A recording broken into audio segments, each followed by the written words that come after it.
新竹县怀山乡公所表示，乡大会昨已经通过追加1300万的预算，按算要发放全乡一个人1000块的纾困金。只要是伫咧今年9月15之前，户籍伫咧怀山乡的人，拢有资格当领，估计会有12500人领得到。那很好啊，好 ，OK 啊，好啊，那非常好啊。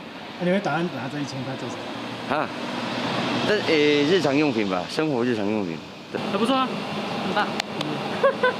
民众一听到有1000块通好领，拢笑嗨嗨。新竹县怀山乡民代表会16同意公所第11月针对9月15进前户口在怀山乡无论会所的民众发放1000块的现金纾困。虽然说是1000块，但是对我们横山乡乡民来讲，1000块还是有一部分的帮忙，也蛮大的一部分的帮忙。我想代表会绝对都会去给所有我们的乡民，只要有任何的福利，我们代表绝对没有异议，绝对会一一通过了。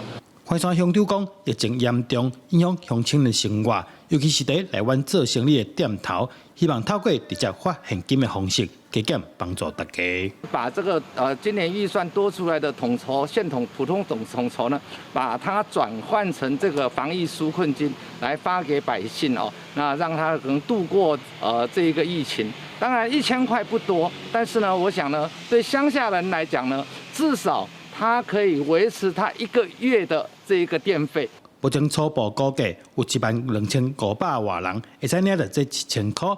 乡公所希望民众会使配合中央发的5倍券，做伙提升怀山乡的经济。记者刘君和新竹报道。